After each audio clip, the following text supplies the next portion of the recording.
Hello everyone, কেমন আছো তোমরা সবাই? আশা করছি সকলে খুব ভালো আছো। আমিও ভীষণ ভালো আছি। তো আজকে তোমাদের সাথে শেয়ার করতে আসলাম কল্যাণী আইটিআইয়ের লেটেস্ট আপডেট। কিছুদিন আগে তোমাদের সাথে আমি কল্যাণী আইটিআইয়ের একটা ভিডিও অলরেডি শেয়ার করেছিলাম, তো সেটা প্রায় 1 মাস হয়ে গেছে। তো এখন দেখা যাক কল্যাণী আইটিআইয়ের কাজ বর্তমানে কতটা এগিয়েছে। আমি অলরেডি কল্যাণী আইটিআইয়ের একদম প্যান্ডেলের সামনে দাঁড়িয়ে আছি। এই গেটটা টেম্পোরারিলি দেওয়া থাকে, অনেকেই ভাবে যে ভেতরে ঢোকা যাবে না, কিন্তু সেরকম কোনো ব্যাপার না। ওই দড়িটা খুলেই তোমরা ভেতরে প্রবেশ করতে পারবে।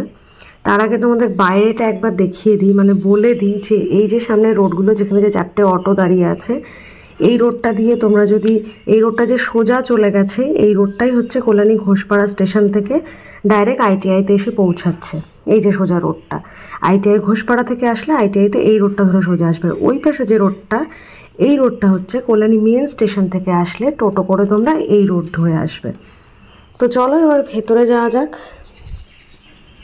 তো ভেতরে প্রবেশ করার পর তোমরা ভিউটা তো দেখতেই পাচ্ছ, কাজ অনেকটাই এগিয়ে গেছে।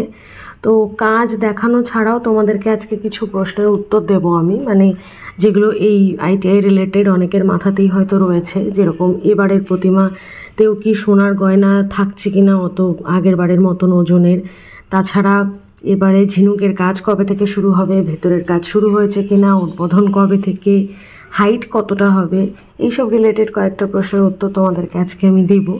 তো তোমরা এমনিতে দেখতেই পাচ্ছ কাজ অনেকটা এগিয়ে গেছে। বাঁশের কাজ যদি প্র্যাকটিক্যালি ভাবি তাহলে প্রায় 90% হয়ে গেছে। আর এখনই কি অসম্ভব সুন্দর লাগছে দেখতে, পরে আরও ভালো লাগবে আশা করি। তো এক এক করে তোমাদের কে প্রশ্নের উত্তরগুলো দিয়ে দিই। ফার্স্ট অফ অল যেটা আমি জানতে পেরেছি যে এটার যে হাইটটা এখন অলরেডি 140-42 ফুট হয়ে গেছে, আর সব মিলিয়ে প্রায় 170 ফুট ছাড়িয়ে যাবে এই বছরও।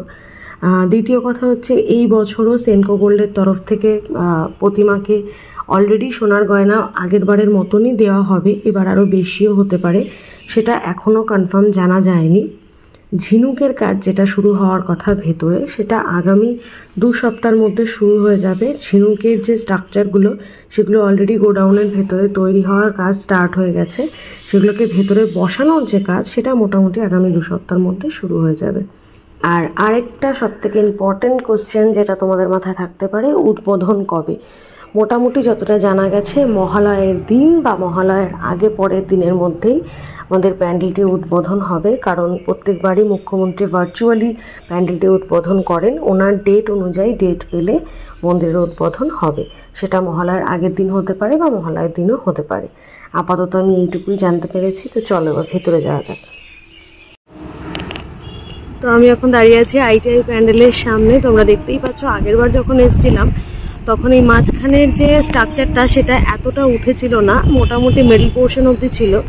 এখন দেখো দুপাশের টাওয়ারটা প্লাস মাঝখানের চূড়াটা অনেকটা উপরে উঠে গেছে, মানে বাঁশের কাজ প্রায় 90% আই থিঙ্ক হয়ে গেছে। এরপরে ঝিনুকের কাজ শুরু হবে। আর এটা দেখলেই তোমরা মোটামুটি আন্দাজ করতে পারছো যে কি অসম্ভব সুন্দর হতে চলেছে প্যান্ডেলটা। একটু আগেই বৃষ্টি হচ্ছিল, আর বৃষ্টির পরে এখন আকাশটা দেখো জাস্ট কি অসাধারণ লাগছে, ঠিক যেন শরতের আকাশ। তো আগের মতনই 4-5টা টিন দিয়ে ব্যারিকেড করা রয়েছে, আর সামনে বাঁশের এগুলো ফেলা রয়েছে, এখনো বাঁশের কাজ চলছে। আর যতটা আমি কথা বলে ভেতরে মানে মিস্ত্রিদের সাথে জানতে পারলাম যে প্রত্যেকবারের মতনই এই সামনেটা দিয়ে রাস্তা করা হবে আর ফাউন্টেন থাকবে। তো চলো একটু ভেতরের দিকে দেখে আসি ভেতরের কাজ কতটা কি এগোলো না এগোলো।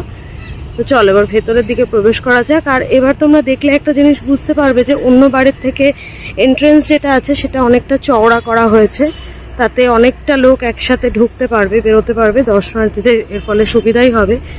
চলো ভেতরের দিকে যাই, দেখি কাজ কতটা এগিয়েছে ভেতরে। একটা জিনিস এখান থেকে দেখো তোমরা, জাস্ট বাঁশের বুননগুলো দেখো, যেন মনে হচ্ছে জাল বিছানো।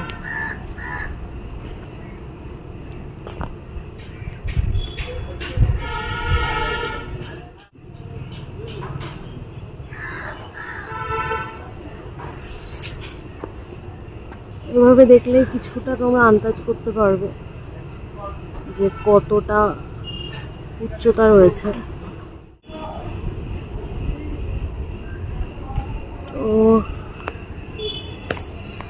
আগেরবার যখন এসেছিলাম তখন এখানে তাঁবুর ব্যবস্থাটা হয়েছিল না, এখন ওপরে তাঁবু টানানো হয়ে গেছে, মানে বৃষ্টির জন্য ওপরে ত্রিপলের যে কাজটা সেটা করা হয়ে গেছে। আর ভেতরে ইন্টারনাল ডিজাইনের জন্য বিভিন্ন রকম কাঠাম তৈরি করা হচ্ছে।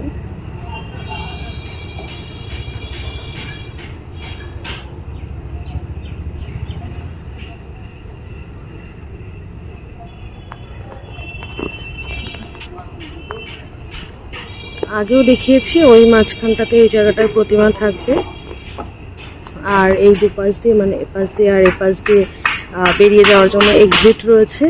আর ঠিক এই জায়গাটা দিয়ে পুরো জায়গাটাতে মেলা বসে প্রত্যেকবার, তোমরা জানোই। এখান থেকে বেরিয়ে তোমরা ডাইরেক্ট মেলার জায়গাটাতে চলে যেতে পারবে। এবার চলো ওই পাশে একটু ঘুরে আসি।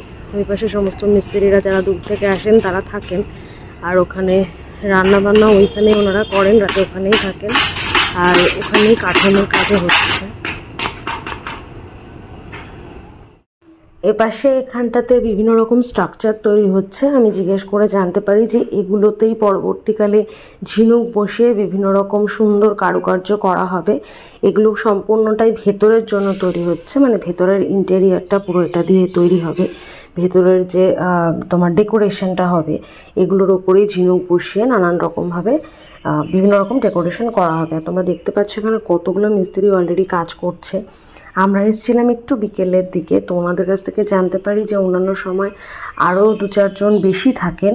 তো এখন যেহেতু বিকেলের সময় কিছু লোকজন হয়তো এখানে ওখানে একটু বেরিয়েছেন, তাই কম দেখা যাচ্ছে, নয়তো এর থেকেও বেশি সংখ্যক মিস্ত্রি থাকেন।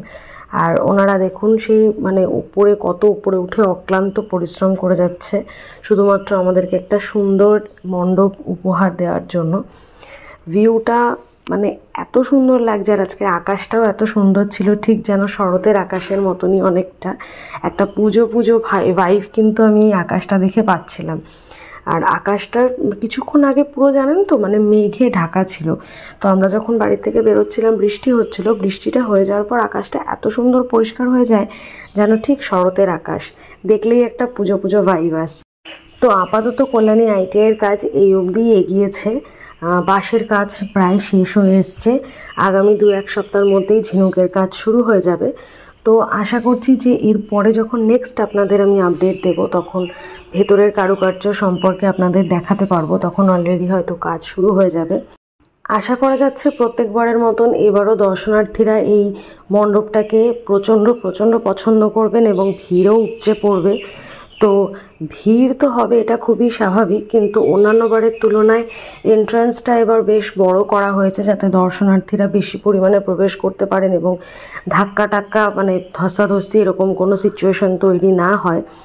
আর এদিকে দেখুন ভেতরের যে কাজবাজ হচ্ছে সেটাতেও যে ভেতরের স্পেসটা সেটাকেও আগেরবারের তুলনায় একটু বড় করা হয়েছে যাতে অনেক বেশি লোক একসাথে ভেতরের প্রতিমা দর্শন করতে পারেন। তো আজকের জন্য ভিডিওটা এই অবধি। আশা করি আপনাদের মোটামুটি সমস্ত ডিটেলসই জানাতে পারলাম আইটিআই সম্পর্কে। আর আইটিআই কিভাবে পৌঁছাবেন সেই সম্পর্কে আশা করি আপনারা সকলেই জানেন, তাও ভিডিওর শেষে একবার আপনাদেরকে বলে দিচ্ছি।